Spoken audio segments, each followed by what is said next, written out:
ప్రభుత్వ అధికారుల నిర్లక్ష్యంతో ఒకే ఇంటి నంబర్ 2 ఇళ్లకు ఇంటి నంబర్ పత్రాలు జారీ చేసిన ధర్మసాగర్ గ్రామ పంచాయతీ సిబ్బంది ఎంపీడీఓ అధికారులు అని బాధితులు గంటి శ్రీనివాస్ ఆవేదన వ్యక్తం చేశారు. హనుమకొండ జిల్లా ధర్మసాగర్ మండల కేంద్రంలో గంటి సందీప్ తన వారసత్వ భూమిలో 10 సంవత్సరాల క్రితం ఇల్లు నిర్మించుకుని గ్రామ పంచాయతీ నుండి ఇంటి నంబర్ 2-65/1/2/4 జారీ చేశారు. అంతకుముందు సీలింగ్ ల్యాండ్ లో ఖాళీగా ఉన్న స్థలంలో 2 ఇంటి నంబర్లు మరొక వ్యక్తికి ఒకే నంబర్ ఇవ్వగా అధికారులను ఇదేంటి అని అడగగా 6 మాసాల నుండి కాలయాపన చేస్తూ నిర్లక్ష్యం వహిస్తున్నారని జిల్లా అధికారికి ఫిర్యాదు చేయగా వారు కూడా అదే స్థాయిలో మాట్లాడారని, అలాంటి వారిపై కఠిన చర్యలు తీసుకుని బాధితులు ఆవేదన వ్యక్తం చేస్తున్నాడు. ఇప్పటికైనా ఉన్నతాధికారులు నాయకులు స్పందించి తనకు న్యాయం చేయాలని కోరుతున్నారు. ఇందు మూలంగా నేను అనగా గంటె శ్రీనివాసు, మా తండ్రి గారైన గంటె వెంకటయ్య, సన్ ఆఫ్ పౌర్య గారు వారసత్వంగా సంక్రమించినటువంటి పట్టా ల్యాండ్లో మేము ముగ్గురు అన్నదమ్ములం ఇంటిని నిర్మించుకొని మా పాస్బుక్ ఆధారంగా మేము గ్రామ పంచాయతీ సెక్రటరీ గారికి అప్లై చేసుకోగా దాని మీద ఎంక్వైరీ జరిపించి మాకు ముగ్గురి అన్నదమ్ములకు 2016 సంవత్సరంలో 2-60/1/2/4 ఓవర్కి 2-60/1/2/5 ఓవర్కి 2-60/1/2/6 ముగ్గురికి 3 రకాలుగా ఇచ్చినారు. దీన్ని మేము 10 సంవత్సరాల నుండి ట్యాక్స్ పే చేసుకుంటూ వస్తున్నాము. మా అన్న కుమారుడు అయిన గంటె సంపత్ గారి కుమారుడు గంటె సందీపు వాళ్ళ అమ్మ పేరు నుండి అతనికి రిజిస్టర్ చేసుకోగా 2025లో అయింది.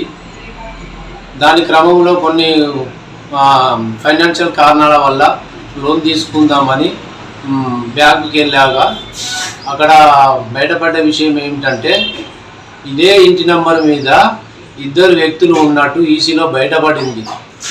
దీన్ని గ్రహించుకున్న మేము వెంబడే వెళ్ళి ధర్మసాగర్ గ్రామ పంచాయతీ కార్యదర్శిని కలువగా దీన్ని ఎంక్వైరీ చేస్తామని చెప్పేసి మాకు వారం రోజుల టైం అడిగింది. అయినా కూడా మాకు ఎలాంటి స్పందన కూడా లేదు. మళ్ళీ కలిస్తే మాకు ఎలాంటి స్పందన లేదు. చేస్తామని ఎలాంటిది లేదు. పైగా మళ్ళీ వారం రోజులు పిలిపించి మీరు ఎంపీఓ గారిని లేకపోతే ఎంపీడీఓ గారిని కలుపుకోవాలని మళ్ళీ చెప్తే ఎంపీఓ సార్ను కలిసినాము. కలిస్తే ఆయన చూసిన తర్వాత మేము ఎంక్వైరీ చేపిస్తాం, గ్రామ పంచాయతీ పరిధిలో మేము ఎంక్వైరీ చేపిస్తామని చెప్పేసి మాకు ఒక లెటర్ పూర్వకంగా రాసి ఇచ్చిండు.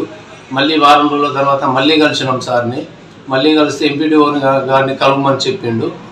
ఆ సార్ కూడా చూసి మీకు ఎంక్వైరీ చేస్తాం, న్యాయం చేస్తామని చెప్పేసి కూడా ఆయన మాకు హామీ ఇచ్చిండు. అయినా కూడా మాకు ఇంతవరకు మళ్ళీ వారం రోజుల తర్వాత పోయినా కూడా మాకు ఇంతవరకు ఏమీ చెప్పకుండా ఇక్కడికో అక్కడికో అని చెప్పేస్తున్నారు.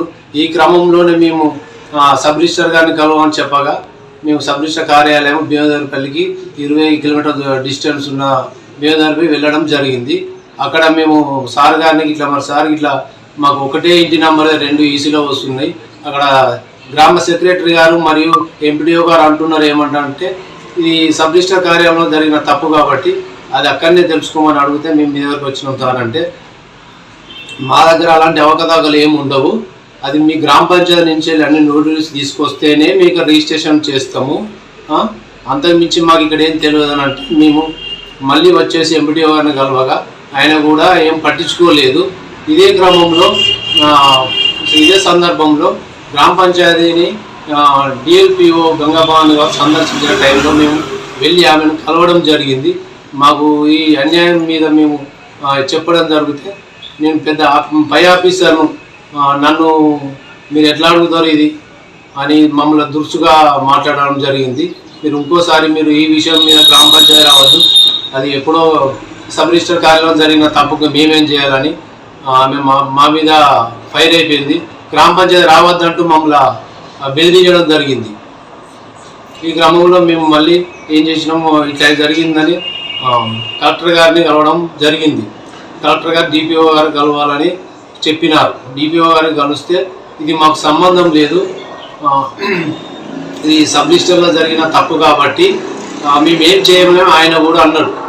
ఆయన కూడా అంటే మరి మేము ఎవరిని కలవాలి, డిపిఓ దగ్గర పోతే మీ గ్రామ సెక్రటరీ గారిని అడగమంటాడు, సెక్రటరీ దగ్గర పోతే ఎంపీఓ దగ్గర పోమంటాడు, ఎంపీఓ దగ్గర పోతే ఎంపీడీఓ దగ్గర పోమంటాడు, ఎంపీడీ దగ్గర పోతే సబ్ రిజిస్టర్ దగ్గర పోమంటాడు. ఇదిలా ఉండగా ఎదుటి వ్యక్తికి అంటే మన కొల్లూరు సుశీలమ్మ స్థలం కొన్న గంటె సదేకు ఇదే నంబర్ ఇవ్వగా, ఈ నంబర్ ఇలా ఉండగా ఇదే ఫ్లాట్కు ఇంకొక ఇంటి నంబర్ కూడా ఇవ్వడం జరిగింది. ఇవన్నీ ఏ ఆధారంగా ఇచ్చిళ్ళు? అది పైగా అసెంట్ ల్యాండ్, మేము నిర్మించుకున్నటువంటి ల్యాండ్ పట్టా ల్యాండ్. దీని మీద పై అధికారులు స్పందించి దీన్ని మాకు న్యాయం చేయాలి. దీని మీద పై అధికారులు మరియు నాయకులు మాకు ఈ విషయంలో చొరవ తీసుకొని మాకు న్యాయం చేయగలరని కోరుకుంటున్నాం.